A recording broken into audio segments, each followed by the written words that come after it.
The carriage wheel snapped in half a mile from the gates of Quarrowe, and Wren Ashcombe was thrown into the mud with her trunk landing squarely on her ankle. She did not cry out. She had learned long ago that crying out changed nothing except the opinion people formed of you, and Wren needed every person at Quarrowe to think she was capable, calm, and impossible to frighten away. So she pulled her foot free, gathered her soaked skirts, and began to walk, dragging the trunk behind her through rain that fell like it had a grudge against the earth. By the time the towers of the house rose out of the gray evening, she was shivering so hard her teeth clicked together, and her bonnet had lost its shape entirely.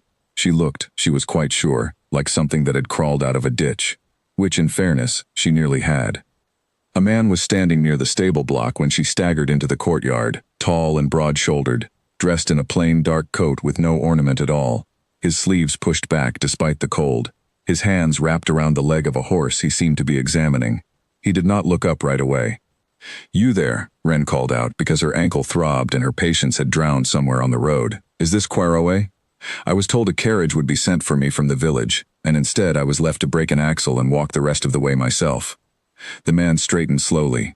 He was younger than she expected, though his face had a stillness to it that made him seem older, like a house shut up and never aired. His eyes were a pale, cold gray, and they studied her with the same flat attention he had given the horse. "You are late," he said. "I am late," Wren agreed, "because nobody came for me. A carriage was sent." "Then the carriage did not arrive, sir, and I am standing here with a trunk full of ruined dresses to prove it." She set the trunk down with more force than necessary. "I don't suppose you could tell the stable hands to bring this inside before it becomes part of the mud." Something crossed his face, quick and unreadable. "You believe I am a stable hand. I believe you are standing in a stable, holding a horse's leg, dressed like a man who has not seen a tailor in a decade," Wren said. "Forgive me if I did not assume you were the King of England." "I am not the King of England," he said, and there was something in his voice now, low and dry, that might have been the beginning of amusement in a man who still remembered how amusement worked. "I am the Duke of Quarrowe." Wren felt the ground tilt very slightly beneath her, though it had nothing to do with her ankle. "Oh," she said. "Yes. You might have said so before I insulted your coat. You might have asked before assuming I mucked out stalls for a living." He set down the horse's hoof and wiped his hands on a cloth hanging from a nail. "Though I confess I have been called worse, at least you did not think me a poacher." "Give me time," Wren said, and then clapped a hand over her own mouth, because that was precisely the sort of thing that got a woman turned away from a post before she had even started it. "Forgive me. I am tired, and my ankle hurts, and I have had a very long day, and none of that excuses speaking to a duke as though he were a hired man." "No," he agreed. "It does not." She waited for him to say more, to dismiss her, to tell her that Quarrowe had no place for a governess with a sharp tongue and mud to her knees. Instead, he simply looked at her for a long moment, the way one might look at a storm blowing in from the sea, uncertain whether it would pass quickly or do real damage. "You are the new governess," he said finally. It was not a question. "Wren Ashcombe. I have references, though at the moment they are somewhere in that trunk, likely soaked through. The last 3 did not last a month between them. I am not the last 3. He almost smiled at that. She saw it happen, and then not happen, like a candle catching for half a second before the wind took it. "No," he said, "you are not." He called for a boy to bring her trunk and told her, in a voice that had gone flat and businesslike again, that Mrs. Whitfield the housekeeper would see her settled, and that she would meet her charge in the morning, and that supper would be sent to her room since she was in no state to sit at any table. It was, Wren thought, both kinder and colder than she had expected, all in the same handful of sentences. The boy who came for her trunk was perhaps 14, thin as a fence post, with a cap too large for his head and an accent thick with the local country. He introduced himself as Sam, and hoisted the trunk onto his shoulder as though it weighed nothing at all, then paused to look at her with open curiosity. "You're the new one, then," he said, "for Lady Imogen." "I am." "Won't last," he said, not unkindly, more as a simple statement of fact, the way one might remark on the weather. "None of them do." "Why not?" Sam considered the question with the seriousness of a much older man. "House don't want them, I reckon. Or His Grace don't. Hard to tell which." He started walking, and Wren limped after him, grateful for something to occupy her mind besides her throbbing ankle. "Miss before you left after 2 weeks. Said the quiet got into her bones and she couldn't sleep for it. One before that only lasted 5 days. Cried at supper and packed her bags that same night." "And the little girl? What happened to the ones before her?" Governesses, you mean? Or the ones who came before Lady Imogen came to live here? Sam glanced back at her. There weren't no children here before. Not since his Grace's own boy, and that were 10 years gone, and he weren't but a baby then. He said it plainly, without cruelty, the way children sometimes speak of tragedies too large for them to fully understand, simply repeating what they had heard whispered among the staff. Don't ask him about it. Don't ask anyone about it, if you want my advice. I wasn't planning to. Good, Sam said, satisfied, and led her the rest of the way in a silence that felt, after everything, almost companionable. She limped after the boy toward the great doors of the house, and only once did she glance back. The Duke had returned to the horse's hoof as though nothing at all had happened, as though a woman had not just stood in his courtyard and mistaken him for a servant and very nearly called him a poacher to his face. But his shoulders, she noticed, were not quite as rigid as they had been when she arrived. Inside, the house swallowed her whole. It was enormous in the way that old, proud houses become enormous when grief has been allowed to live in them too long. Vast halls with too few candles lit, portraits with their eyes following her down empty corridors, a silence so complete that her own footsteps sounded like an intrusion. Mrs. Whitfield, a stout woman with kind eyes and a mouth pressed into a permanent line of worry, led her up 2 flights of stairs and along a corridor where dust sheets covered half the furniture in the rooms she passed. You'll forgive the state of things, Mrs. Whitfield said. His Grace does not entertain, hasn't in 10 years, no cause to keep every room aired. 10 years is a long time not to entertain. Mrs. Whitfield's mouth pressed even thinner. It is a long time for a great many things, miss. You'll learn the way of this house soon enough. Quiet halls, quiet meals, and a little girl upstairs who has not said more than 10 words together since she came to us in the spring. Wren's chest tightened at that, the ache of it cutting straight through her exhaustion. The Duke's niece, Lady Imogen. Her mother was his Grace's sister. A carriage accident on the North Road, in the fog. Mrs. Whitfield did not elaborate further, and Wren did not ask her to. Some griefs did not need spelling out to be understood. They reached a small plain room at the end of the corridor, a fire already lit in the grate, a tray of bread and soup waiting on the table. Wren sat heavily on the edge of the bed once the housekeeper had gone, and only then did she allow herself to feel the full weight of the day, the broken axle, the long walk, the ache in her ankle, the strange gray-eyed man in the courtyard who was apparently the master of this whole cold, silent house. She thought of her own reasons for coming here, the debts her father had left behind, the small, humiliating list of relations who could not, or would not, take her in, the advertisement in the paper, brief and unpromising, governess required, remote estate, difficult situation, must not be easily discouraged. She had answered it because she had nothing left to lose, and because something in the word difficult had almost dared her to try. She had not expected the Duke himself to be the first person she offended. Outside her window, the rain had begun to ease, and somewhere below, faint through the thick old walls, she thought she heard a door close with more force than was strictly necessary. She smiled despite herself, picturing him down there in his ruined coat, still holding a horse's leg, still turning over the strange encounter in the courtyard the way she was turning it over now. Whatever Quarrowe was, she thought, it was not going to be dull. She ate what she could of the soup, changed into a dry nightgown from the small bag she had carried rather than trusted to the broken carriage, and lay listening to the fire crackle and the old house settle around her, full of its silence and its shut-up rooms, and its griefs she had not yet learned the shape of. Tomorrow she would meet the little girl who had not spoken more than 10 words since spring. Tomorrow she would begin the work she had come here to do. She thought too of Sam's words on the stairs, the quiet warning delivered so plainly. Don't ask him about it. She did not need to ask. Grief had a way of announcing itself in a house, in the shut doors and the dust sheets and the silence that pressed against every wall, and Wren had lived inside grief of her own long enough to recognize its shape in another person's home. She did not intend to pry, but she did not intend to tiptoe around it forever either. A house this quiet needed noise the way a starving man needed bread, whether its master believed so or not. Tonight, she allowed herself only one thought before sleep took her, small and unwise and entirely her own, that the Duke of Quarrowe had very nearly smiled at her, in the middle of a rainstorm, in a courtyard full of mud, and that she rather wanted to see him do it properly. The nursery door was shut when Wren arrived the next morning, and no sound came from behind it, not a footstep, not a voice, nothing at all. She had expected many things from a 7-year-old child who had lost both her parents in a single terrible afternoon on the North Road. She had expected tears, perhaps, or tantrums, or a wary silence that eventually gave way to trust, What she had not expected was a silence so complete, it felt like walking into a room that had been abandoned rather than lived in. Lady Imogen sat at a small table by the window, a book open in front of her that she was not reading, her hands folded neatly in her lap the way a governess might teach a child to sit for a portrait. She did not look up when Wren entered. Her dark hair had been braided too tightly by someone without much patience for the task, and her dress, though clean and well-made, hung on her thin shoulders like it belonged to someone else entirely. "Good morning," Wren said, setting down the small bag of things she had brought with her. "I am Miss Ashcombe. I understand I am to be your new governess, if that suits you." Imogen said nothing. She turned a page of the book she was not reading. "That was not a real book, was it?" Wren said, coming to sit across from her. "I saw you turn the page, but your eyes never moved down it. My father used to do the very same thing with the newspaper when he did not want to speak to anyone at breakfast. I think it is a very sensible trick myself. I may borrow it." A flicker. There and gone, somewhere around the child's mouth.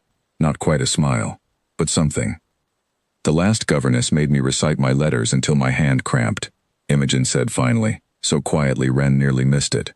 Her voice was thin from disuse, like a hinge that needed oiling, and the one before her made me sit still for 2 hours at a time and called it discipline.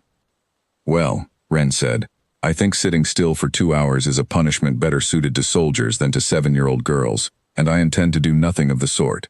Do you know what I think we ought to do instead?" Imogen looked at her properly for the first time, wary, curious despite herself. "What?" "I think we ought to go outside, because it has stopped raining, and because I have never in my life learned anything worthwhile while sitting indoors at a table. Do you know this estate well?" "I do not, and I very much suspect I will get lost within the hour without someone to guide me." "You want me to guide you?" "I want someone who knows this place better than I do, and unless the stable boy is available to teach me sums, I believe that someone is you." It took the better part of the morning, but by the time the sun had climbed fully over the eastern wood, Imogen was walking half a step ahead of Wren along the garden paths, naming the flower beds her mother had once tended, pointing out the crooked oak tree she said was older than the house itself, explaining in a voice that grew steadier with every sentence which of the stable cats could be trusted not to scratch. She did not smile, but she talked, more than she had talked, Wren suspected, in a very long while, and that felt like its own kind of victory. They were interrupted by a low, sharp bark, and a moment later a large brown dog came bounding across the lawn toward them, followed at a more measured pace by the Duke himself, dressed today in clothes that at least suggested he owned a valet, though his cravat was still tied with the careless indifference of a man who did not particularly care how the world saw him. "Bandit," he called, and the dog ignored him entirely, planting both muddy paws on Wren's skirts in greeting. "I do apologize," the Duke said, arriving a moment later, slightly out of breath. "He has no manners whatsoever. I have tried." "He seems perfectly mannered to me," Wren said, scratching the dog behind the ears while it groaned with pleasure. "He simply prefers company that does not scold him." Something in the Duke's expression tightened, just slightly, and Wren wondered if she had struck closer to some truth than she intended. But when she looked at Imogen, the girl was watching the exchange with wide, careful eyes, the way a child watches adults for signs of coming storms. "Uncle Alaric," Imogen said, and it was the first time Wren had heard her address him directly. "Miss Ashcombe let me choose which path we walked." "Did she?" the Duke said, and something passed across his face, brief and complicated, gone before Wren could name it. That was kind of her. "She said sitting indoors for 2 hours is a punishment for soldiers. Is that so?" "I stand by it," Wren said. "Your Grace." He looked at her then, properly, the same flat gray study he had given her in the courtyard the night before, though there was less suspicion in it now, and more of something she could not quite place. Curiosity, perhaps, or simple surprise that his silent house had produced conversation at all. "I am told you were nearly killed by a broken axle on your way here," he said. "Nearly is a strong word. I was nearly muddied beyond recognition. The axle was the least of my troubles. And yet you are outside already, on your first full day, letting my niece drag you across half the estate." "She was not dragging me. I was following her lead. There is a difference, Your Grace, though I understand it may not always be obvious to men who are accustomed to giving orders rather than following them." Imogen made a small sound that might, in a different child, have been a laugh, quickly swallowed. The Duke's jaw tightened, but not, Wren thought, entirely with displeasure. "You are very free with your opinions, Miss Ashcombe, for someone who arrived less than a day ago." I find opinions lose their usefulness if one waits too long to share them. By the time they are polished and proper, the moment for them has usually passed. She straightened, brushing dog hair from her skirts. Was there something you required, Your Grace, or did you simply come to retrieve your dog? Both, as it happens. He glanced at Imogen. Mrs. Whitfield tells me it is nearly time for the midday meal, and that you have not eaten since breakfast. We were occupied, Imogen said, with the faint defiance of a child who has just discovered that being occupied is a perfectly acceptable excuse. So I gathered. He looked at Wren again, and for a moment the coldness in his face gave way to something almost like reluctant approval. I confess I expected to find her indoors, as she has been every day since she came to us. I did not expect this. Children are not meant to sit indoors all day, any more than dogs are, Your Grace. Bandit would agree with me, I think, if he could speak. Bandit agrees with anyone who scratches behind his ears. His opinion is not to be trusted.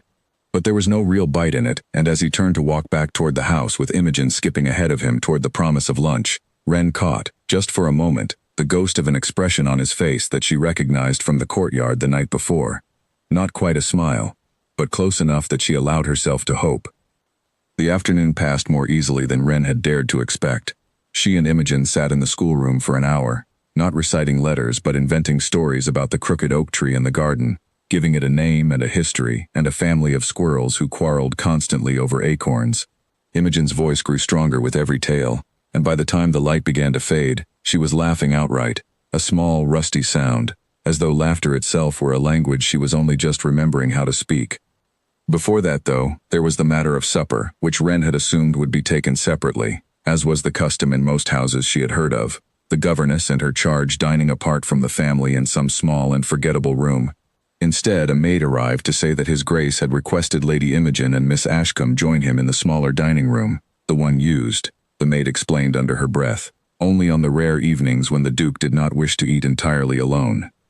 The room was smaller than Wren expected for a house of such size, warmed by a fire and lit by candles rather than the cold grandeur she had imagined for a duke's table. Alaric was already seated when they arrived, a ledger open beside his plate, which he closed the moment Imogen climbed into her chair and began, without any prompting at all, to describe the squirrel family in exhaustive detail. There is a mother squirrel, Imogen announced, who is very strict, and a father squirrel who does nothing but nap, and 3 children squirrels who steal acorns from the crooked oak and blame each other for it. That sounds like a great many squirrels to keep track of, Alaric said, and Wren noted, with some private satisfaction, that he had set his fork down entirely and was giving his niece his full attention, something she suspected did not happen often at this table. Miss Ashcombe made up their names. Tell him the names, Miss Ashcombe. I hardly think His Grace requires a full account of squirrel genealogy at supper, Wren said, though she was fighting a smile. I insist, Alaric said, and there was something almost playful beneath the dry formality of it, a tone Wren had not yet heard him use. I have a great deal of interest in the private lives of squirrels, as it happens. Very well. The mother is called Hetty, and she is exhausted. The father is called Barnaby, and he is useless. The children are called Pip, Nutmeg, and a third whose name we have not yet settled, because he is the smallest, and keeps changing his mind about what he would like to be called. A squirrel of great character, then. The greatest, Imogen said solemnly, and for a moment the table was filled with something Wren suspected it had not held in a very long time. Ease. Simple, unremarkable ease, the kind most families took entirely for granted, the kind that had clearly been absent from this house since long before Wren had ever set foot in it. It did not last the whole meal. Partway through, a footman entered with a note for the Duke, and his expression shuddered instantly, the warmth draining out of his face as though a door had been shut somewhere behind his eyes. He read it, folded it without comment, and excused himself before the last course had even been cleared, murmuring something about estate matters that could not wait. Imogen watched him go with an expression far too knowing for a child of 7, and Wren understood, in that moment, that this too was a familiar pattern in this house. Warmth arriving in small, unguarded moments, and retreating again just as quickly, as though the Duke did not entirely trust himself to hold on to it. He does that, Imogen said quietly, once the door had closed. Leaves, when things get too nice. Does he? Wren said, keeping her voice light, though something in her chest had gone tight on his behalf. Mrs. Whitfield says it is because of my aunt. And the baby. Imogen said it plainly, The way children often speak of things they do not fully understand but have absorbed nonetheless, through years of half-heard conversations and lowered voices. She says he was different, before. Ren did not press her further. Some things a 7-year-old should not be asked to explain, however plainly she seemed willing to offer them. Instead, she steered the conversation gently back toward squirrels and their unresolved family disputes. And by the time the meal ended, Imogen was laughing again, the small rusty sound from the schoolroom returning, a little less rusty than before. Mrs. Whitfield found them later that evening in the schoolroom, and stood for a long moment in the doorway without announcing herself, watching the two of them bent over a sheet of paper where Imogen was drawing the oak tree's imagined squirrel family with great seriousness. "I have not heard that child laugh," Mrs. Whitfield said quietly, when Ren finally noticed her, "since before her parents died." "She has a great deal of laughter left in her," Ren said. "It has simply had nowhere to go." Mrs. Whitfield's eyes were unexpectedly bright. "You'll forgive me for saying so, miss, but I hope you mean to stay longer than the others did." "I intend to," Ren said, and found, somewhat to her own surprise, that she meant it entirely. That night, after Imogen had been put to bed with a promise of more squirrel stories in the morning, Ren walked the long corridor back toward her own room, and paused near the head of the stairs, where a light still burned beneath the study door below. She thought of the Duke's face in the garden, the almost smile that never quite arrived, the coldness that seemed less like cruelty and more like armor worn so long it had become skin. She thought of Sam's warning on the stairs the night before, and Mrs. Whitfield's careful silences, and the shut-up rooms with their dust sheets like shrouds. 10 years was a long time to live inside a single terrible afternoon. She did not know yet what had happened to the Duke of Quarrowe, not the whole of it, not the shape of the grief that had hollowed out this great house and left it silent for a decade.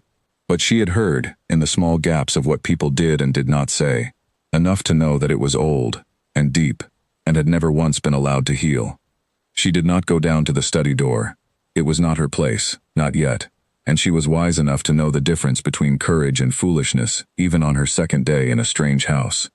But she stood a moment longer than necessary at the top of the stairs, listening to the silence below, before she finally turned and went to bed, already thinking of new stories to tell in the morning, already determined, in some quiet and stubborn corner of herself, that this house would not stay silent forever if she had anything to do with it. It began, as most disasters do, with the very best of intentions. Imogen had not laughed properly in 3 days. Ren had counted, quietly, the way she counted most things now that measured the girl's progress. The number of words spoken before breakfast, the number of times she looked up from a book unprompted, the number of times her small rusty laugh made its way out into the world. 3 days without it was not a crisis, but it felt like one, after the ease of the week before, and Ren had never in her life been able to leave a problem alone once she noticed it. The trouble, as far as Ren could determine, had started with a letter. A solicitor had come to call, closeted with the Duke for the better part of an afternoon, and afterward the whole house had seemed to draw its breath in and hold it, the way houses do when their master's mood turns. Imogen had grown quiet again, watchful again, retreating back into the careful, folded hands version of herself that Ren had worked so hard to coax out of hiding. She had tried the ordinary remedies first. New stories about the squirrel family, Hetty and Barnaby and their 3 quarreling children, though even those had failed to draw more than a faint, polite smile from Imogen, who sat through the tale with her hands folded in her lap, in a way that reminded Ren uncomfortably of the girl she had met on her very first morning at Quarrowe, before the walks in the garden and the laughter in the schoolroom had begun to soften her.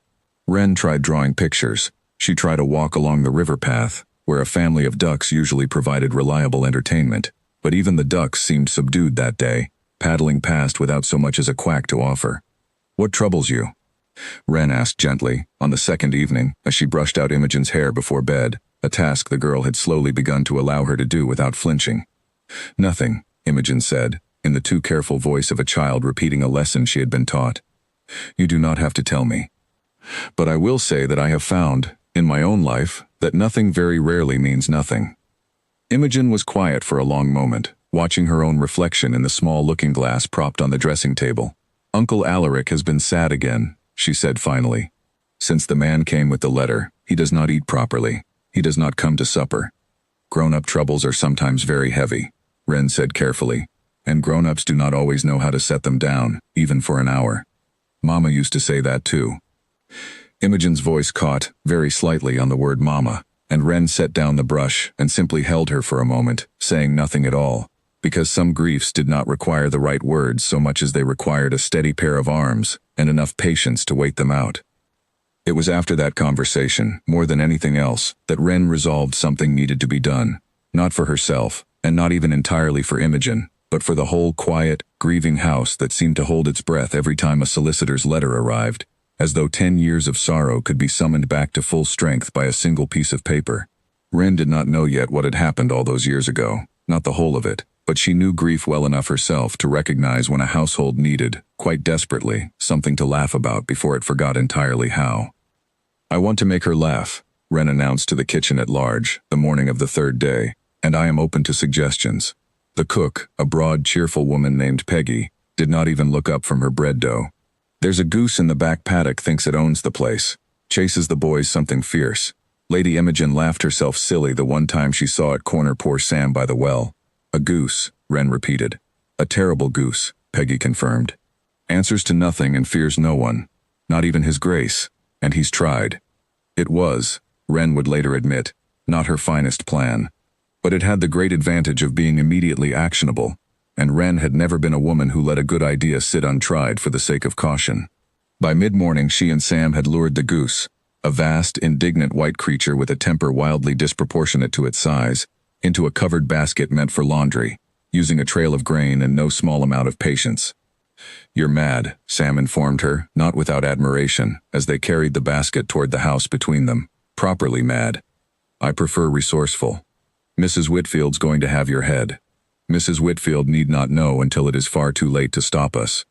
The plan, such as it was, involved releasing the goose in the drawing room during Imogen's afternoon lesson, allowing the girl to witness the chaos from a safe distance, and, Ren hoped, laugh herself silly the way Peggy had described. What the plan did not account for was the Duke of Quarrowe choosing that precise hour to take tea in the drawing room himself, a rare enough occurrence that neither Ren nor Sam had thought to check for it. The goose, released from its basket into a room it did not recognize and did not approve of, did what geese do best. It panicked, spectacularly, wings beating against furniture, feet skidding across polished floors, a furious honking that seemed to fill the entire wing of the house at once. Imogen, seated at the small table where her lesson book lay forgotten, let out a shriek of delighted laughter that Ren would remember for the rest of her life. But it was the second sound in the room that Ren would remember even longer, the sound of a teacup shattering against the floor as the Duke of Quarrowe, Alaric Thorne, leapt backward out of the path of an oncoming goose with considerably less dignity than any duke ought to possess. "What," he said, in a voice of such controlled fury that even the goose seemed to pause, "is happening in my drawing room?" The goose answered for itself by charging directly at his legs.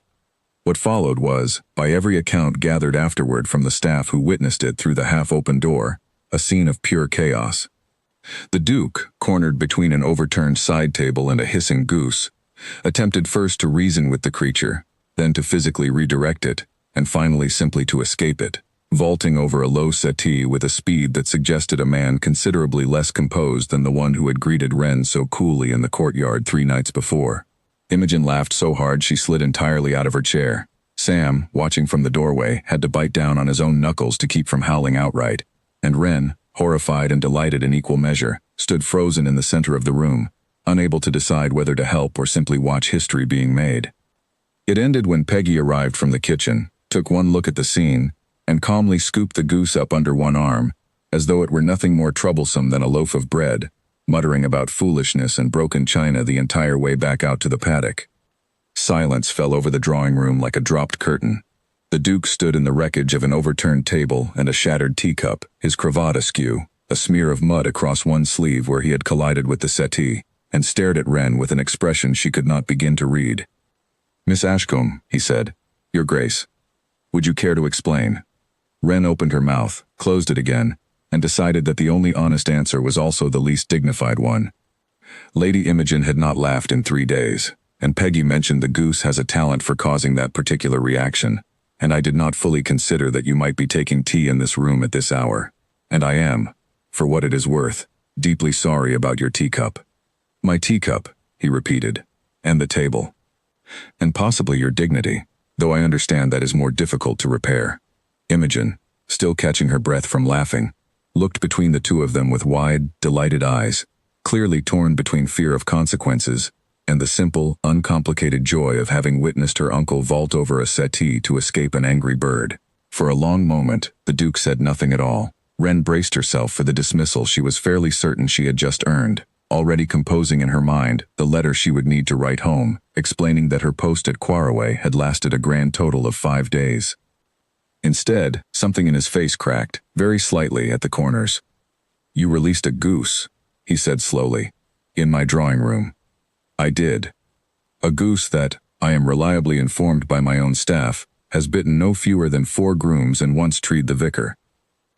"I was not aware of the vicar. That does explain a great deal. You released a goose known to have treed a man of the church," he said, "into a room where you had every reason to believe I might be present, in the hopes of making a 7-year-old laugh.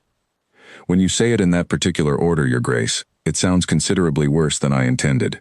"It sounds," he said, and there it was, unmistakable this time, the corner of his mouth twitching upward despite every visible effort to stop it. "Entirely insane." "I have been told that before." "By whom?" "Sam, this very morning, as it happens." The Duke looked at Sam, who had gone very still in the doorway, clearly hoping to escape notice entirely. Then he looked back at the wreckage of his drawing room, at his niece still flushed and laughing in her chair, at the governess, standing amid broken china, with an expression that was equal parts terrified and unrepentant. And he laughed. It was not a large sound, not at first, more a rough exhale that seemed to surprise him as much as it surprised everyone else in the room, as though the muscles required for it had gone stiff from years of disuse.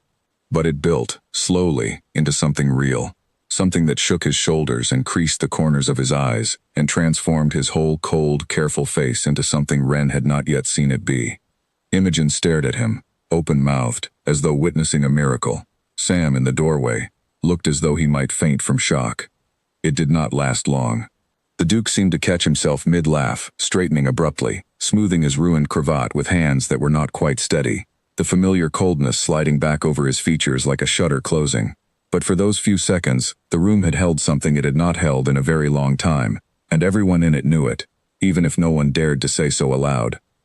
"See that the goose is not brought indoors again," he said, his voice returning to its usual flat control, though Wren thought she heard the faintest tremor of amusement still lingering beneath it. "And Miss Ashcombe." "Your Grace." The tea was Peggy's second-best set. "I will expect you to apologize to her personally." "I will do so at once." He left the room without another word, and Wren realized only once he had gone that she had been holding her breath the entire time, waiting for a dismissal that had never come.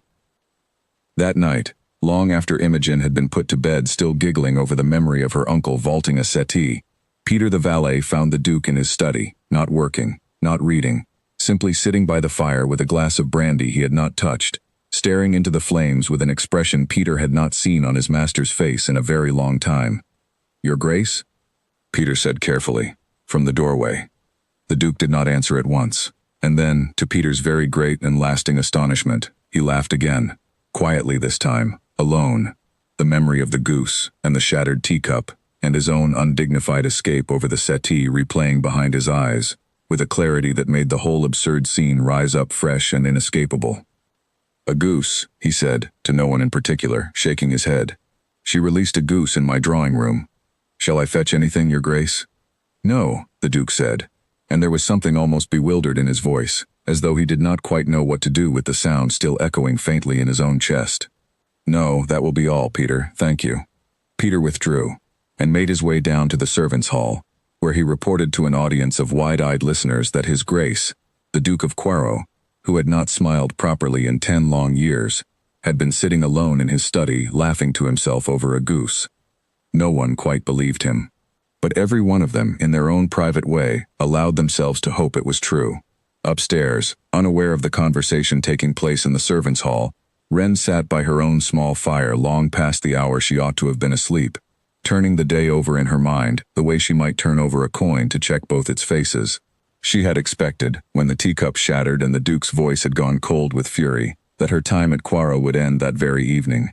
She had already begun composing the apology she would owe her one remaining aunt, the only relation still willing to answer her letters, explaining that she had been dismissed from her 5th post in 2 years for the crime of releasing an angry goose upon a duke. Instead, she had watched a man who had not smiled in a decade throw his head back and laugh until his shoulders shook, and something in her chest had gone warm and unsteady in a way she did not entirely trust. It would be easy, she told herself firmly, to mistake gratitude for something else. She had come to Quarrowe to do a job, to teach a grieving child her letters and, if she was fortunate, to coax a little joy back into a house that badly needed it. She had not come here to notice the particular gray of a duke's eyes when something almost like warmth moved behind them, or the low, rough sound of a laugh that seemed to catch him entirely by surprise, as though he had forgotten his own body was capable of producing it. And yet, she thought of the letter that had arrived that morning, the one that had sent Imogen back into her careful, folded silence, the one that had, presumably, driven the Duke to skip supper for 2 nights running. She wondered what it contained. She wondered, too, whether it was her place to wonder at all, given that she had known this family for less than a week and had no right whatsoever to their private sorrows. But grief, she had learned in her own life, rarely respected the boundaries of who had the right to witness it. It simply existed, filling up a house the way water fills a cracked vessel, seeping into every corner whether invited or not. She had felt it the moment she stepped through the doors of Quarrowe that first rainy evening, had felt it in the dust sheets and the too few candles and the silence that pressed against every wall. She felt it still, even now, even after a day that had ended in laughter. Down the corridor, she knew, Imogen slept peacefully for the first time in 3 nights, worn out from laughing, her small rusty laugh restored at least for one evening. That alone, Wren told herself, was worth every ounce of Peggy's disapproval, and every shilling the broken teacup had likely cost. She did not allow herself to think too long about the sound of the Duke's laughter, or the way it had transformed his face into something almost unrecognizable, something younger and less guarded than the cold, controlled man who had met her in the courtyard on her first night. She told herself firmly that it was simply relief she felt, relief that her post was not, after all, at an end, relief that the house had held, for one afternoon, something other than silence. She told herself this several times, in fact, which was usually a fairly reliable sign that she did not entirely believe it. The fire burned low, and eventually she rose to bank it, glancing once more out the window at the dark shape of the stable block where she had first mistaken a Duke for a stable hand. Somewhere below, a light still burned in the study window, faint and steady against the night. She wondered if he was still sitting there, replaying the goose and the shattered teacup and his own undignified leap over the settee, still shaking his head at the absurdity of it, still faintly astonished by the sound of his own laughter. She hoped he was. She hoped, more than she was entirely comfortable admitting even to herself, that it would not be the last time. Tomorrow, she decided, she would apologize to Peggy properly, as promised, and perhaps bring Imogen along to help mend whatever ruffled feelings remained in the kitchen. Tomorrow she would return to lessons and walks and squirrel stories, the ordinary business of coaxing a grieving child back toward the world. But tonight, for just a little while longer, she allowed herself to sit with the memory of a Duke laughing in his own drawing room, and to wonder, quietly and against her better judgment, what else might be waiting to wake up in that shut, silent house, if only someone was foolish enough, or brave enough, to keep trying. The days after the goose settled into something Wren had not quite dared to hope for when she first arrived at Quarrowe, muddy and furious and certain she had ruined her chances before she had even begun. Imogen laughed more easily now, and more often, and had taken to seeking Wren out in the mornings before lessons even began, climbing into the window seat of the schoolroom with a book she actually intended to read, chattering about squirrels and ducks and the particular indignities suffered by the goose since its banishment to the far paddock. The Duke, for his part, remained mostly as he had been, composed and distant, though Wren noticed small differences if she looked closely enough. He no longer took his meals entirely alone. He appeared at supper more evenings than not, and though he rarely spoke more than a few words, he listened, really listened, when Imogen recounted her day, and once or twice Wren caught him watching his niece with an expression so raw and unguarded that she had to look away, as though she had stumbled upon something private not meant for her eyes. She found herself curious about him in a way she knew, even then, was not entirely wise for a governess to be curious about her employer. She told herself it was simple concern for the household, for Imogen's sake, that she wanted to understand the shape of the grief that had shut this house up so thoroughly for a decade. She was not entirely sure she believed her own reasoning, but it was the reasoning she chose to hold on to, and so she held on to it, and did not examine it too closely. It was on one such gray afternoon, a week or so after the incident with the goose, that Mrs. Whitfield finally told her the story. They sat together in the housekeeper's small parlor off the kitchen, shelling peas for the evening meal, a task Wren had offered to help with more out of restlessness than any great fondness for peas, and Mrs. Whitfield told it, Wren suspected, not because she was fond of gossip, but because she believed Wren deserved to understand the house she had chosen to stay in. His Grace married young, Mrs. Whitfield began, her hands moving steadily over the pea pods even as her voice grew careful, the way one speaks when handling something fragile. Lady Cecilia, a gentle soul, from a family in Kent. They were happy, miss, truly happy, which is rarer in these grand marriages than you might think. And when she carried the child, His Grace was a different man entirely, laughed easily, sang, if you can believe such a thing of him now, rode out every morning just to bring her flowers from the far meadow. Wren said nothing, only listened, her own hands stilling over the bowl in her lap. The child came early, Mrs. Whitfield continued, her voice dropping lower. A boy, sickly from the start, though the physician assured us both mother and son would recover with time and care. Fever took them both within the same week. His Grace sat at her bedside the whole of it, would not leave for food nor sleep nor anything at all, and when it was over she paused, searching for the word, stopped. That is the only way I know to say it, miss. He stopped. Closed up every room they had shared, sent away half the staff who reminded him of that time, has not smiled, not properly, not once, in all the years since, 10 years this coming winter. And Lady Imogen came to live here only this spring. His sister's child. A carriage accident, terrible thing, in the fog on the North Road. He took her in without a moment's hesitation, though I sometimes wonder if it did not simply reopen every wound he had spent 10 years trying to keep shut. Mrs. Whitfield looked up from her peas, her eyes unexpectedly sharp.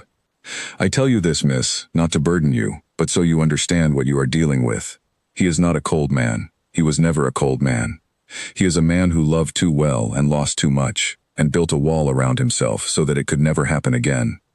Wren thought of the goose, and the laugh that had escaped him in the drawing room before he could stop it, the way his whole face had transformed for those few unguarded seconds. She thought of the almost smile in the courtyard on her first night, caught and extinguished before it could fully form. Thank you for telling me, she said quietly. See that you do something useful with the knowing, Mrs. Whitfield said, returning to her peas with brisk efficiency, though her eyes remained suspiciously bright. This house has been asleep too long. It would do us all a great deal of good to see it wake properly. Wren found him that evening in the library, a room she had not yet seen him use, tucked away in the west wing where the last of the daylight slanted gold across shelves that reached to the ceiling. He was not reading. He sat with a book open on his knee and his eyes fixed on nothing at all, the posture of a man lost somewhere far from the room he was sitting in. Forgive me, Wren said from the doorway. I did not mean to intrude. You are not intruding. He did not look up immediately, though I confess I am curious what brings you to the library at this hour, when I understood Imogen was already abed. I came to return a book she borrowed. It was not entirely a lie. She held it up as proof, then set it on the nearest shelf, and found herself, rather than leaving as she had intended, crossing the room instead to sit in the chair opposite his. He raised an eyebrow at that but said nothing. Mrs. Whitfield told me about your wife, Wren said, and your son. Something shuddered instantly behind his eyes, the warmth she had glimpsed in the drawing room folding itself away as quickly as it had appeared. I see. I did not ask her to. I want you to know that. She told me because she thought I ought to understand the house I have chosen to stay in, and I believe she was right to. And now that you understand it, he said, his voice gone flat and careful, what would you have me do with that understanding? Nothing, Your Grace. I did not come here to demand anything of you. Wren folded her hands in her lap, choosing her words with more care than she usually bothered to summon. I came because I think you have spent 10 years believing that grief and joy cannot exist in the same house at the same time, and I think that is not true, and I think some part of you knows it is not true, because I heard you laugh 3 days ago, and it did not sound like a man who has forgotten how. You are very bold, Miss Ashcombe. I have been told that before as well. By whom? By nearly everyone I have ever met. She allowed herself a small smile. I am not trying to wound you, Your Grace. I am trying to tell you that your niece needs to see you laugh, needs to see that it is possible to love someone and lose someone and still find your way back to joy on the other side of it. She watches you very closely. Children always do. If you show her only grief, she will learn only grief, and I do not think that is what you want for her. He was silent for a long moment, his jaw working, his eyes fixed somewhere past her shoulder on the darkening window. When he finally spoke, his voice had lost some of its careful control, roughened by something closer to honesty than she had yet heard from him. "I do not know how to be otherwise," he said quietly. "I have tried, in the years since. I have sat at tables and attempted conversation, and gone through the motions expected of a man in my position, but it has always felt like performing a part I no longer remember the true shape of." The goose. He stopped, and something almost like embarrassment crossed his face. "That was not performance. That surprised me as much as it surprised anyone in the room. I know, I saw your face. It frightened me," he admitted, so quietly she nearly missed it. "More than the goose did. I had forgotten what it felt like, and feeling it again, even for a moment, felt like a betrayal of everything I lost." "It is not a betrayal," Ren said, leaning forward slightly. "Grief does not require you to stop living, Your Grace. Whatever it may have convinced you of these 10 years. Your wife would not have wanted this for you. I never knew her, but I know enough of love to know that much." "You are very certain, for a woman who has known me 4 days. I am certain of very little in this world, Your Grace, but I am certain of that." She held his gaze, steady, unflinching, the way she had learned to hold herself steady through every hardship her own life had handed her. "You do not have to choose between honoring what you lost and allowing yourself to laugh again. You are allowed both. Imogen deserves to see that they are not opposites." For a long moment he said nothing at all, and Ren wondered if she had overstepped some line she could not yet see, some careful boundary a governess ought never to cross with the master of the house. But then, slowly, something shifted in his expression, the tightness around his eyes easing by some small, uncertain degree, and the corner of his mouth lifted, not quite a smile, but close enough that Ren felt her own breath catch in response. "You are a very unusual governess, Miss Ashcombe." "So I have been told, though usually not as a compliment. I meant it as one." He closed the book on his knee, setting it aside entirely. "Tell me, does this boldness of yours ever falter?" "Rarely, Your Grace. It is, I am told, one of my chief faults. I am beginning to think it may be one of your chief virtues instead." And there it was again, that almost smile, lingering a moment longer this time before he caught himself and looked away toward the darkened window, as though startled by his own willingness to let it show. "Thank you," he said, more quietly, "for telling me the truth rather than simply pitying me. I have had a great deal of pity in 10 years. I find I have very little use for it. I am not in the habit of pitying anyone, Your Grace. I find it rarely helps." He looked at her then, and something passed between them that Ren could not entirely name, warm and unguarded and a little dangerous, the kind of look that lingered a beat longer than propriety strictly allowed. Then he rose, smoothing his coat, the familiar composure sliding back into place like a coat being buttoned against the cold. "Good night, Miss Ashcombe." "Good night, Your Grace." In the corridor outside, she paused by a tall window overlooking the dark garden, letting the cool glass steady her before she climbed the stairs to her own room. She thought of Mrs. Whitfield's words, the picture painted so carefully of a young man who had once sung on his morning rides, who had brought his wife flowers from the far meadow simply because he loved her, before grief had folded him into the careful, guarded shape she knew now. It was strange, she thought, how a single terrible week could reach forward across 10 years and still shape the whole of a man's days, still decide which rooms in his own house he was permitted to enter, which feelings he allowed himself to have. She did not think herself capable of undoing 10 years of grief. She was not foolish enough to believe that a governess with a sharp tongue and no fortune to speak of could simply walk into a shuttered house and throw open every window by force of will alone. But she thought, too, of the laugh that had escaped him over the goose, unguarded and real, and of the almost smile in the library tonight, lingering a beat longer than the ones before it. Small things, fragile things, but not nothing. She thought of her own father, and the years after her mother's death, when grief had made a stranger of him too for a time, though eventually, slowly, he had found his way back to something like himself. She had watched it happen, had been there for the small, unremarkable moments that marked the turning, an ordinary joke that made him laugh before he caught himself, a piece of music he had once loved that he allowed himself to hum again. She recognized the shape of it now in Alaric Thorne, the same slow, reluctant thaw, the same fear that joy might somehow be a betrayal of everything that had been lost. It was not her place, she reminded herself firmly, climbing the last of the stairs toward her own room. She was his niece's governess, nothing more, and it would serve her poorly to forget that. However easily the conversation in the library had flowed, however warm his eyes had gone in that last unguarded moment before he rose and bid her good night. She had come to Quarrowe for honest work and an honest wage, not to lose her head over a grieving duke who had made it very clear, in 10 long years of shuttered rooms, exactly how he felt about allowing himself to want anything at all. And yet, lying in bed that night with the fire burned down to embers, she found she could not quite stop thinking of the way his face had looked in that last unguarded moment, warm and uncertain and entirely unlike the cold, composed man who had greeted her in the rain on her first night at Quarrowe. She told herself it meant nothing. She told herself this several times, in fact, and fell asleep still not quite believing it, the memory of his almost smile following her down into her dreams. She left the library with her heart beating faster than she cared to admit, and did not look back to see whether he watched her go. A month had passed since the night in the library, and Quarrowe had changed in small, steady ways that Wren noticed even when she was not looking for them. Imogen laughed easily now, without needing coaxing, and had taken to following the Duke about the estate on quiet afternoons, asking him questions about the horses and the tenant farms with the fearless curiosity of a child who had finally stopped bracing for disappointment. The Duke, for his part, had softened in ways that were subtle but unmistakable to anyone who had known him before, or who had watched him closely enough in the weeks since. He smiled now, not often, not easily, but genuinely, and twice Wren had caught him humming under his breath while working at his desk, a habit he seemed entirely unaware of and would likely have denied if asked. But he had also, since the evening in the library, kept a careful and deliberate distance from Wren herself, as though the honesty of that conversation had frightened him more than he cared to admit. He was unfailingly polite.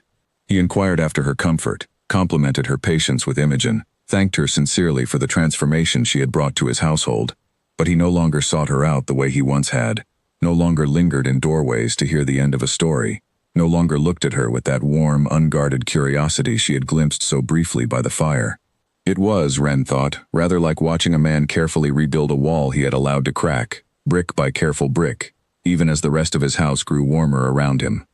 She told herself it did not trouble her. She had come to Quarrowe for honest work, not for the attention of a grieving duke who had made his reluctance so plain, and she was determined to take satisfaction in the progress she could see clearly, in Imogen's laughter and the lighter atmosphere that had settled over the whole estate, without dwelling on the parts of it that remained frustratingly out of reach. It was in this careful, unsettled quiet that the trouble began, as it happened, with a basket of plums.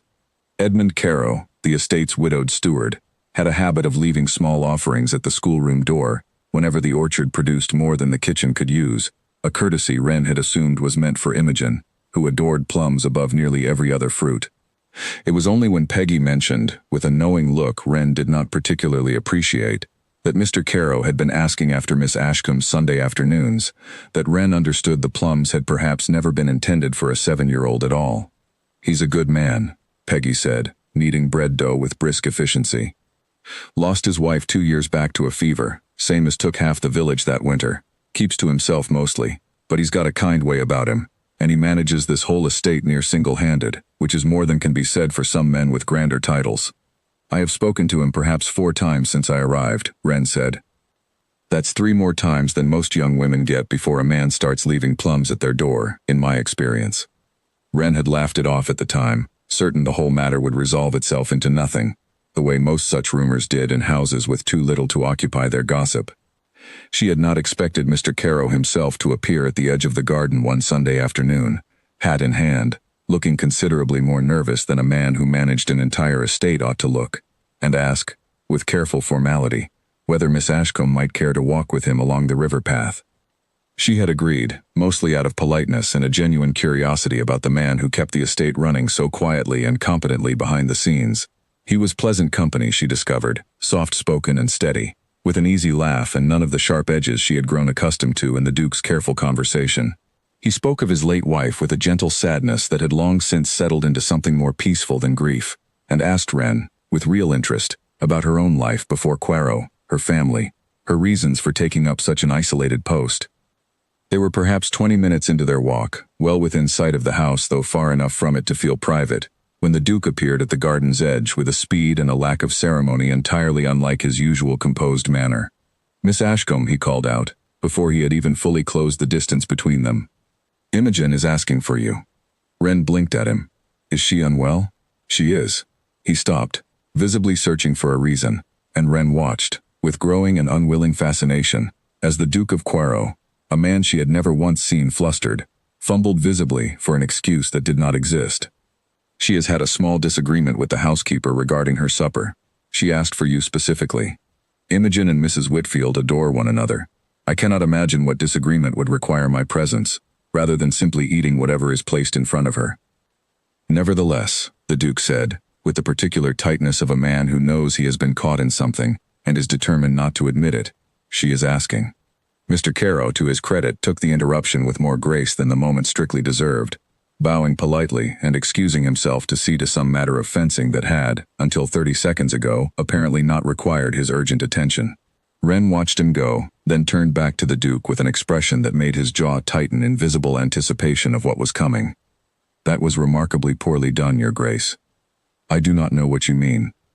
You interrupted a perfectly pleasant walk with a fabricated crisis involving a child who is, I would wager a great deal of money, currently sitting quite happily in the nursery with no complaint whatsoever about her supper. I do not fabricate crises, Miss Ashcombe. No? Then let us walk to the nursery together this instant and discover the truth of it. He did not move. Wren crossed her arms and waited, watching the color rise faintly along his jaw, watching him search, once again, for words that would not quite come. It was, she thought, rather satisfying to see the unshakable Duke of Quarrowe so thoroughly shaken by something as small as a walk along a river. Perhaps I was mistaken about the nature of the disagreement, he admitted finally, with obvious reluctance. Perhaps you invented it entirely because you did not care for the sight of me walking with Mr. Quarrowe. That is an absurd suggestion. Is it? Wren tilted her head, studying him with the same frank attention she had given him on her very first evening at Quarrowe, when she had mistaken him for a stable hand. You have never once interrupted my walks with Imogen, or my errands to the village, or any other perfectly ordinary activity I have undertaken in the weeks I have been here. And yet the very first time I walk anywhere with a man who is not in your employ as a groom or a footman, you appear out of nowhere with a story so poorly constructed a child could see through it. You are reading a great deal into a simple mistake. Am I?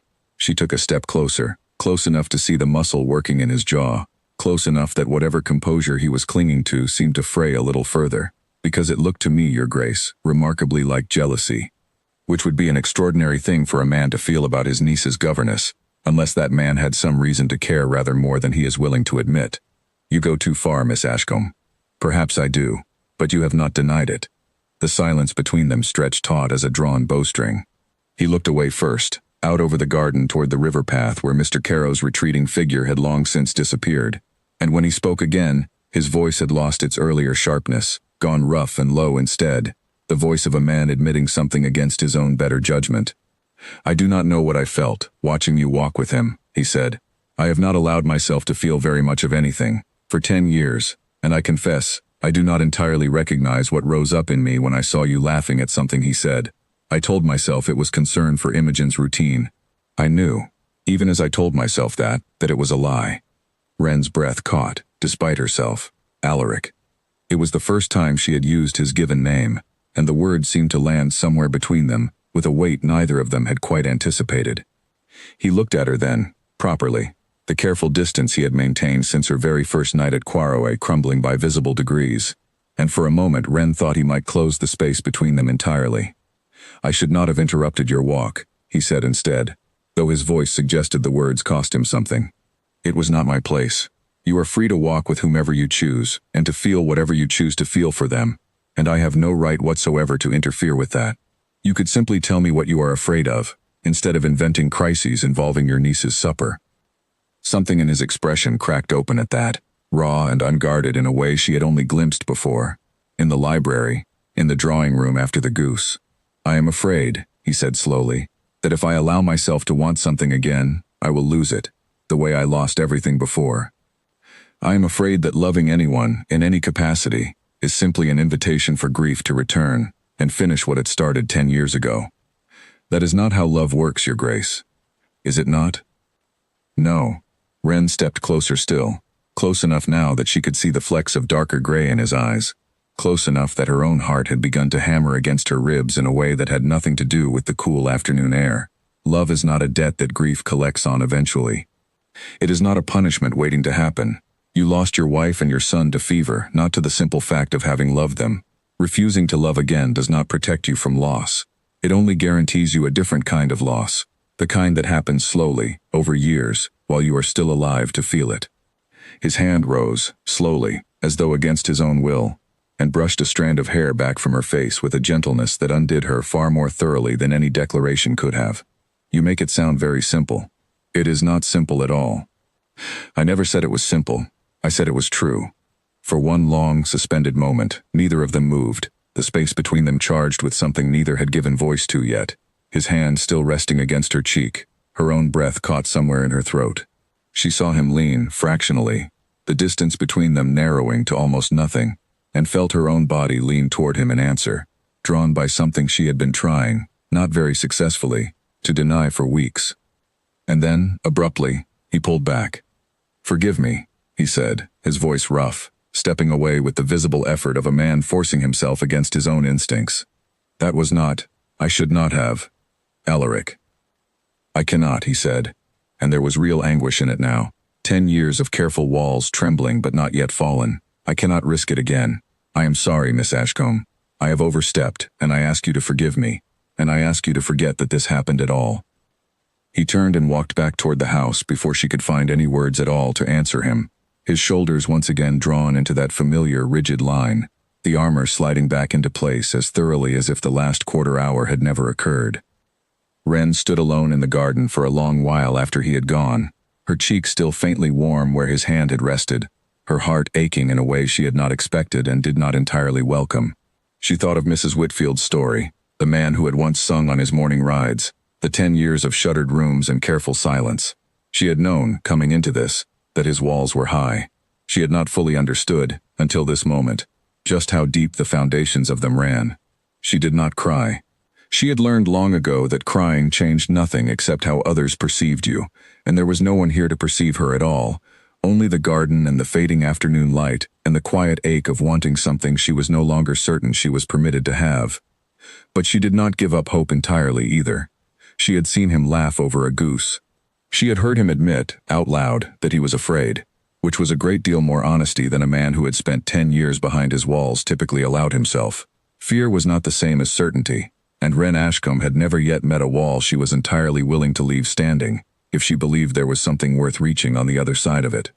She walked back toward the house slowly, giving herself time to compose her face into something ordinary before she had to meet anyone's eyes, and found Mrs. Whitfield in the corridor near the kitchen, arms folded, watching her with an expression that suggested she had already guessed a great deal of what had passed in the garden, without needing to be told a single word of it. "You'll forgive an old woman's forwardness," Mrs. Whitfield said, "but I have known his grace since he was younger than Lady Imogen is now, and I have never once, in all these years, seen him move as fast across a lawn as he did this afternoon, chasing after some invented crisis about a child's supper. You saw that. The whole kitchen saw it, miss, and a good deal of the garden besides." Mrs. Whitfield's mouth twitched, not quite a smile but close. "I'll not pretend I don't have my own opinion on the matter. But it is not my place to say more than this. That man has spent 10 years building himself a very fine prison and calling it protection. It would take someone with a great deal of patience and a great deal of stubbornness to coax him out of it. I do not know that I possess either in sufficient quantity." "You released a goose in his drawing room, miss. I should think you possess both in rather alarming abundance." Despite everything, Wren found herself laughing, a small, surprised sound that eased some of the ache still sitting heavy in her chest. "He asked me to forget what happened." "Men often ask for things they do not truly want," Mrs. Whitfield said, turning back toward the kitchen with the brisk efficiency of a woman who considered the conversation, for now concluded. "It has been my experience that the wisest course is rarely to take them entirely at their word." Wren spent the remainder of the afternoon with Imogen, grateful for the distraction of lessons and stories, and the small, uncomplicated joys of a child's company, though her mind kept drifting back, against her own better judgment, to the warmth of his hand against her cheek, and the raw, unguarded honesty in his voice, before he had caught himself and retreated.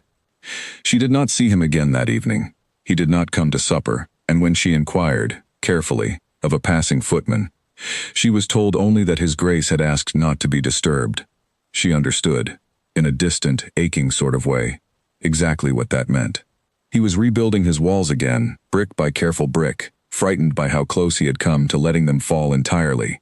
She could not entirely blame him for it. 10 years was a long habit to break in a single afternoon, however honest the words exchanged in a quiet garden had been. But she thought too, as she banked her own fire and prepared for a night she suspected would offer little rest, of the way his voice had roughened when he admitted his fear aloud, of the way he had reached for her before some deeper instinct pulled him back. A man entirely closed to feeling did not tremble the way he had trembled. A man entirely resolved in his solitude did not chase across a lawn, inventing crises, simply because he could not bear to watch her walk with someone else. Whatever walls he was rebuilding tonight, Wren thought, closing her eyes at last against the darkness, they were not nearly so sturdy as he wanted them to be. And she was not, whatever he had asked of her in the garden, entirely prepared to forget. 3 days passed in which the Duke of Quarrowe managed, with what Wren could only assume was tremendous and exhausting effort, to avoid being alone in a room with her even once. He took his meals at odd hours or in his study, or claimed business in the far fields that kept him away from the house entirely until well past supper. When their paths did cross, in a corridor or at the edge of the garden where Imogen insisted on dragging them both to admire some new discovery, his politeness was so scrupulous, so carefully measured, that it felt almost like an insult, as though the honesty of that afternoon in the garden had never happened at all, as though his hand had never once rested against her cheek. Wren told herself she understood. She told herself this was simply what 10 years of careful walls looked like when they had nearly fallen and been hastily, desperately rebuilt.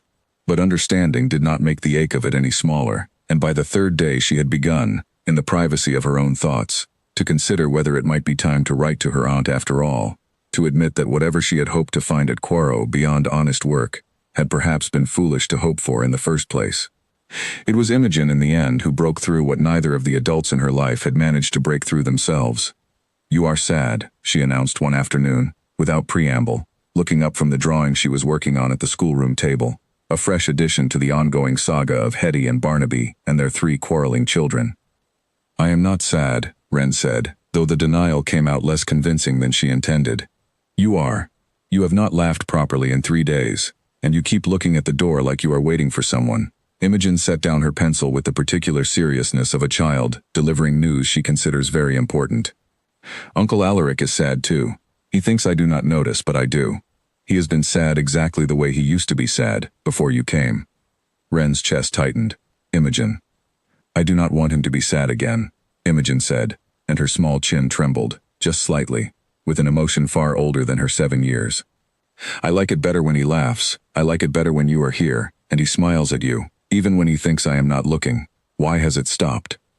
There was no good answer to give a child, no way to explain the tangled fears of a grown man, to a girl who understood only that something warm had gone quiet in her house again. Wren settled for something close enough to the truth to satisfy her without burdening her further. Sometimes grown-ups are frightened of being happy, even when it is the thing they want most. It does not mean the happiness has gone away. It only means it is waiting for someone to be brave enough to reach for it. "Are you frightened?" "A little?" "Is Uncle Alaric frightened?" "I believe so, yes." Imogen considered this with the gravity of a much older person weighing a difficult decision. "Then someone should be brave first," she said, "so the other one knows it is safe." It was, Wren thought later, remarkable how simply a child could state what had taken 2 grown adults weeks of careful dancing to almost, nearly, not quite say aloud.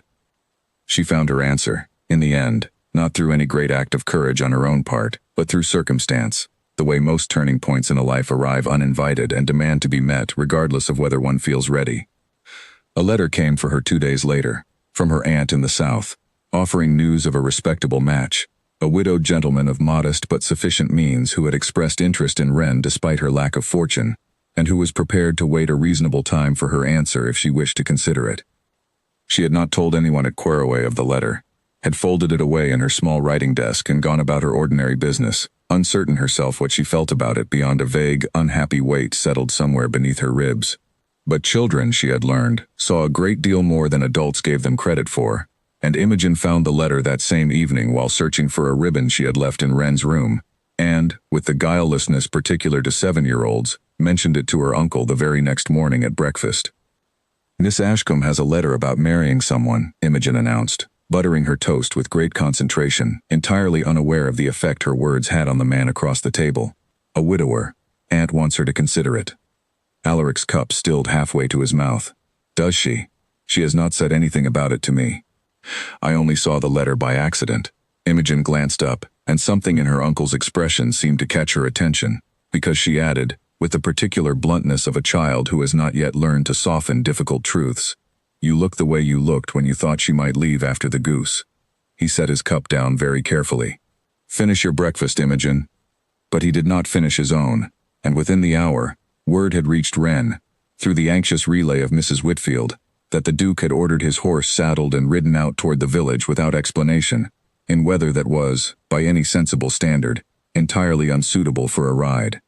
Wren found him, an hour later, not in the village at all, but at the small churchyard on the hill overlooking the estate, standing before a modest headstone she had never before had cause to visit, his horse tethered nearby, and his coat soaked through from a rain that had begun sometime in the last half hour. She approached slowly, uncertain of her welcome, and stopped a respectful distance away when she saw the name carved into the stone, Cecilia Thorne, beloved wife, and beside it, a smaller stone, simpler, bearing only a single word beneath the dates, beloved son.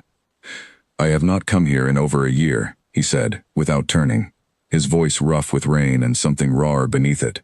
"I told myself it did not help standing here, that it only opened wounds better left closed. I think, in truth, I was simply afraid of what I might feel if I allowed myself to stand here and remember them properly, without armor. Alaric. I heard about the letter."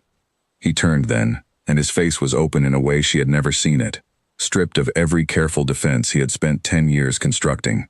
"I have spent 3 days telling myself that letting you go was the wise course, that I had no right to ask you to stay, no right to want what I want, when wanting things has cost me everything before. And then I heard you might marry some stranger in the South, and I discovered that I would rather burn every wall I have built than watch you walk out of this house and never come back." Wren's breath caught, the rain forgotten entirely. "I have not answered the letter. Will you?" "I do not know. I had not decided." She stepped closer, close enough now that the rain no longer seemed to matter at all. "I was waiting, I think, for someone to give me a reason not to." "I am asking you to stay," he said, and his voice broke slightly on the words, 10 years of careful control finally, entirely undone. "Not as a governess, not out of convenience or gratitude for what you have done for Imogen, though God knows I owe you more than I could ever repay for that. I am asking you to stay because I love you, because somewhere in these past weeks you walked into my shuttered house and opened every window in it, and I do not know how to go back to the man I was before you came, and I do not want to. Alaric." She reached up, her hand finding his jaw the way his had once found her cheek, rain running between her fingers and down his face, indistinguishable now from anything else. "I have been waiting weeks for you to be brave enough to say that." "I am terrified," he admitted, leaning into her touch. "I have never stopped being terrified, not for one single day since I lost them, but I am more terrified of losing you through my own cowardice than I have ever been of loving you and losing you honestly." "You will not lose me," she said, and meant it with the whole of her heart, "not through fever, not through fear, not through anything at all. If I have any say in the matter, I intend to stay a very long while, Your Grace, whether you ask me properly or not." He laughed then, right there in the rain among the headstones, a real laugh, unguarded and whole, the same laugh that had first cracked through his defenses over an angry goose in his own drawing room. Except this time he did not catch himself, did not let it fade, simply let it fill the wet, gray afternoon until it seemed to Wren that the whole hillside had grown warmer for it. "Marry me," he said, when the laughter finally settled into something steadier, something certain. "Not because Imogen needs a mother, though she does love you as one already. Not because this house needs someone to fill its silence, though God knows you have already done that. Marry me because I have not laughed properly in 10 years until you walked into my courtyard covered in mud and told me I dressed like a man who had not seen a tailor in a decade. That is, without question, the strangest proposal I have ever heard. Is that a yes?" "It is an unreserved yes," Wren said, and let him kiss her there in the rain, beside the graves of the family he had lost, and the future he had finally allowed himself to reach for. 10 years of silence breaking at last into something that sounded, unmistakably, like joy. They rode back to the house together as the rain began to ease, and found Imogen waiting at the window of the schoolroom, watching for them with the particular patience of a child who somehow already knew how the story would end. When she saw them dismount together, still laughing, still soaked through, still holding each other's hands as though neither intended to ever quite let go, she let out a whoop of pure delight that Mrs. Whitfield later swore could be heard clear across the estate, and came running down the great stairs 2 at a time to meet them at the door. The weeks that followed passed in a blur of small, unfamiliar happiness, the kind Wren had almost forgotten how to expect from life after so many years of managing on her own, of moving from one uncertain post to the next with nothing but her own resourcefulness to rely upon. Alaric insisted on writing to her aunt himself, a letter so formally correct and so quietly devoted that Wren's aunt wrote back within the fortnight, declaring herself entirely satisfied, and rather more pleased, she admitted, than she had been by the widower's proposal in the first place. Mrs. Whitfield took the news with tears she did not bother to hide, declaring that she had known it from the very first week, when his Grace had come storming out of the drawing room in the wake of a goose looking more alive than she had seen him in a decade. Peggy baked 3 separate cakes in celebration, each one more elaborate than the last, and Sam took to informing every stable hand and tenant farmer within earshot that he had personally helped catch the very goose responsible for the whole romance, a claim that grew more heroic with each retelling, until, by the time it reached the village, he had apparently wrestled the creature single-handed while Miss Ashcombe cheered him on. Imogen, for her part, took her new role with tremendous seriousness, appointing herself in charge of wedding preparations despite being, by her own admission, entirely unqualified for the task. She insisted on choosing the flowers herself, a wild and slightly chaotic arrangement gathered from the very garden where her uncle had first admitted his feelings, and spent a full week attempting to teach the goose, now somewhat reluctantly readmitted to polite society for the occasion, to walk in a straight line down the aisle. The goose was not cooperative, nobody minded very much. The wedding itself was small, held in the same church on the hill where Alaric had once stood alone before his wife's grave, and where he now stood, hands steady in Wren's, before a very different sort of gathering entirely. The rain that had marked their engagement gave way, on the appointed morning, to clear autumn sunlight, and the whole household turned out in their best clothes, faces bright with a happiness that had been 10 long years in the making. Mrs. Whitfield cried through the entire ceremony. Peggy's cake, when it finally appeared at the wedding breakfast, was easily large enough to feed the entire village twice over. Sam wore his cap indoors despite Mrs. Whitfield's repeated objections, and nobody had the heart to correct him. Alaric, standing before the small gathering with Wren's hand in his, spoke his vows in a voice that did not waver, though Wren felt the faint tremor in his fingers and understood it for what it was. Not fear any longer, but the simple, overwhelming weight of allowing himself, after so long, to want something, and to say so plainly, in front of everyone he loved. "I did not think I would ever stand here again," he said quietly, once the formal vows had been spoken and the small crowd had begun to disperse toward the wedding breakfast waiting in the great hall, in front of this church, promising myself to someone. I thought that part of my life had ended 10 years ago, buried with the 2 people I loved most in this world. "And now?" Wren asked, though she thought she already knew his answer. "Now I think grief and joy were never meant to be strangers to each other," he said, echoing, though he did not seem to realize it, the very words she had spoken to him in the library so many weeks before. "I think I spent 10 years believing that loving you, or anyone, would be a betrayal of what I lost. I understand now that the true betrayal would have been refusing to live at all." Imogen, who had appointed herself flower girl, ring-bearer, and general supervisor of the entire proceedings, tugged insistently at Wren's skirts until she was lifted properly into both their arms, declaring with tremendous satisfaction that she had known, from the very moment Wren arrived covered in mud and insulting her uncle's coat, that everything would turn out exactly as it should. "You did not know that," Alaric said, laughing. "You were 7, and hiding in the nursery, and would not speak more than 10 words together." "I knew it," Imogen insisted, entirely unbothered by the facts. "I simply had not said it out loud yet." That evening, long after the wedding guests had gone home and Imogen had finally, reluctantly, allowed herself to be put to bed, exhausted from a full day of flowers and cake and an uncooperative goose, Wren stood with her husband at the tall windows of the drawing room, the very room where a goose had once upended an entire decade of careful grief in a single afternoon of glorious chaos.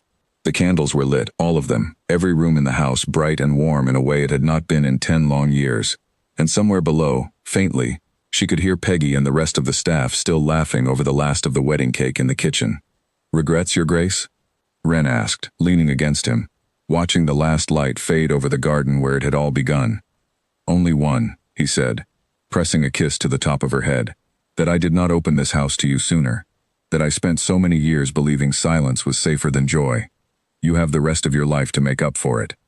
"I intend to," he said, and Quarrowe, that had stood silent and shuttered for 10 long years, filled that evening with more noise and laughter than its walls had held in a decade, and it did not grow quiet again for a very long time after.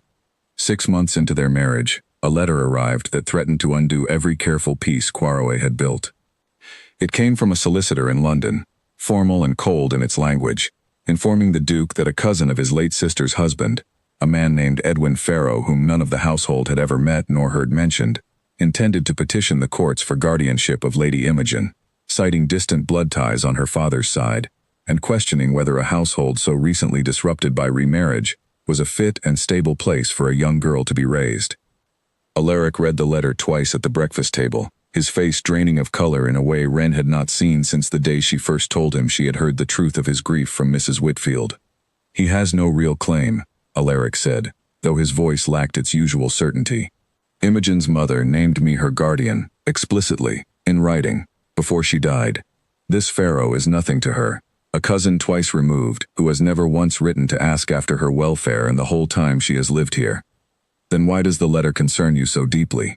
Wren asked, though she suspected she already understood. "Because the courts do not always concern themselves with what a dying woman wished, only with what can be argued convincingly before a judge who has never met either party." He set the letter down with hands that were not quite steady. "And because a man like this does not petition for guardianship out of love for a child he has never met.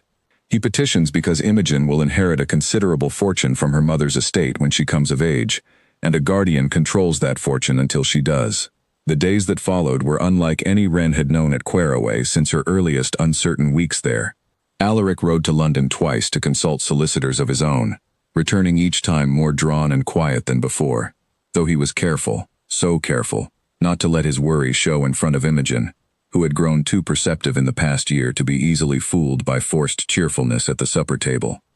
It was Imogen herself who finally forced the matter into the open, cornering Wren in the schoolroom one afternoon with the same directness that had once cut through weeks of careful adult avoidance. "Someone wants to take me away," she said, not as a question. "I heard Mrs. Whitfield talking to Peggy.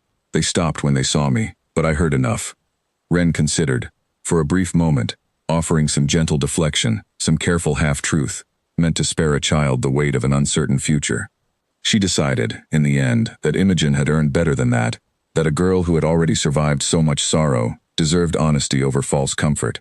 "There is a man," Wren said carefully, sitting beside her, "who believes he ought to be your guardian instead of your uncle.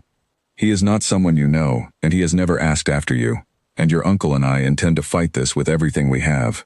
But I will not tell you it is nothing to worry about, because that would not be true, and you deserve better than being lied to." Imogen's chin trembled, but she did not cry. "I do not want to go with a stranger." "I know. I want to stay here, with you, with Uncle Alaric." Her small hands twisted in her lap. "This is my home now." "It is," Wren said firmly, "and we intend to make certain it remains so." Before the hearing, Wren spent long evenings with Alaric's solicitor, a sharp, careful woman named Beatrice Lowell who had built her reputation on cases exactly like this one, disputed guardianships where fortune, not affection, drove the challenge. Beatrice warned them plainly that courts did not always favor the party in the right, only the party who argued best, and urged them both to prepare themselves for questions designed to unsettle rather than illuminate. "He will attack the marriage," Beatrice said bluntly, over documents spread across the study table late one night. "He will suggest it was hasty, that a governess rising to duchess within a year of her employer's bereavement looks, to unfriendly eyes, rather more convenient than genuine. You must be prepared to answer that without losing your composure, because losing your composure is precisely what he wants." Wren had not slept well in the nights leading up to the journey to London, turning over every possible cruelty Farrow's solicitors might invent, every way her own past might be twisted into something ugly by a man who had never once met her. Alaric, for his part, grew quieter with each passing day, though he was careful, always, to save his anger for private moments rather than let it touch Imogen, who had already sensed enough of the household's worry without being burdened further. The household itself rallied around them in ways that surprised and steadied Wren more than she expected. Mrs. Whitfield insisted on providing a written account of Imogen's transformation under Wren's care, detailing month by month the girl's return to laughter and speech, signed and ready to be presented as evidence should the court require it. Peggy sent them off to London with enough provisions to feed a small army, declaring that no one ought to fight for a child's future on an empty stomach. Even Sam, in his own way, offered his support, insisting on accompanying the traveling party as far as the county border simply to see them off properly, muttering the whole while about solicitors and strangers who thought fortune more important than family. The hearing, when it finally came, was held in a cold London courtroom that seemed to Wren entirely too formal and too distant a place to be deciding a child's future. Edwin Farrow proved to be a thin, calculating man with an oiled manner of speaking, presenting his case with a solicitor's careful precision, painting a picture of a household destabilized by sudden remarriage and questioning, with pointed delicacy, whether a governess so recently elevated to duchess could truly provide the steady guidance a grieving child required. Wren sat through the accusations with her spine straight and her hands folded, refusing to let the man's words shake her, though each carefully chosen insult landed somewhere deep and vulnerable regardless. It was Alaric's testimony that turned the tide, in the end, delivered not with the cold formality Wren had first known him by, but with the raw, unguarded honesty he had learned to offer in the months since a goose had cracked open 10 years of silence in his own drawing room. He spoke of Imogen's mother's wishes, clearly documented, never once contested until this man's sudden appearance months after her death. He spoke of the year Imogen had spent at Quarrowe, of watching her transform from a silent, folded child into a girl who laughed freely and asked fearless questions and had, in every meaningful sense, become his daughter in all but name. And he spoke, finally, of Wren, not as a governess elevated by circumstance, but as the woman who had walked into his shuttered house and taught both him and his niece how to live again, after grief had nearly convinced them both that joy was no longer permitted to them.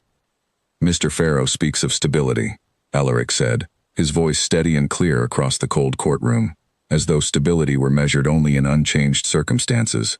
"I would suggest, with respect, that stability is better measured in love, in consistency of care, in a child's own happiness and sense of safety. Lady Imogen has all of these things at Quarrowe, in abundance, from people who have earned her trust through months of patient devotion. Mr. Farrow offers none of these things. He offers only a claim on paper and, I suspect, a rather keener interest in her inheritance than in her welfare." The judge, a stern but not unreasonable man, called Imogen herself to speak, gently, in a private chamber away from the formal courtroom, and whatever she said there, Wren never fully learned, though Imogen emerged afterward with red eyes and a fierce, unshakable set to her small shoulders that suggested she had spoken her mind with every bit of the directness Wren had come to know and love in her. The ruling, when it finally came a week later, was unambiguous. Guardianship remained with the Duke and Duchess of Quarrowe, the mother's written wishes upheld without question, and Edwin Farrow's petition dismissed with a judicial rebuke sharp enough that he did not attempt to appeal it.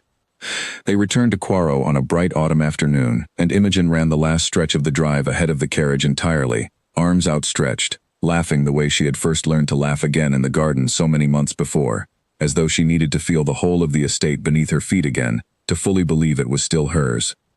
That evening, with Imogen finally and happily asleep after a celebratory supper that Peggy had insisted on making far too large for 3 people, Alaric found Wren in the drawing room, standing near the window where the goose had once caused such magnificent chaos, and drew her into his arms without a word.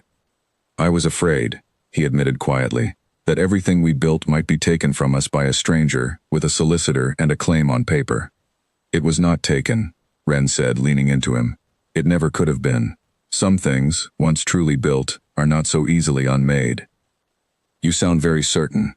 "I am certain of very little in this world, Your Grace," she said, echoing words she had spoken to him once before, in a very different conversation, in this very same room. "But I am certain of that."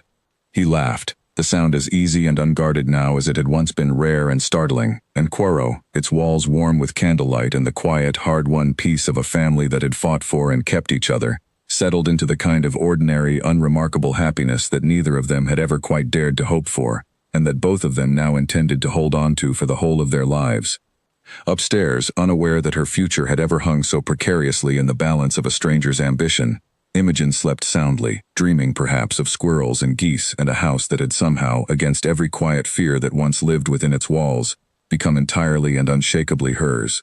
In the morning she would wake to ordinary things, lessons and breakfast and the particular grievances of a goose still not fully reconciled to its place in polite society, and she would ask no questions about the week just past, content simply to know that she belonged, fully and finally, to a family that had proven, in the coldest of courtrooms, exactly how far they were willing to go to keep her.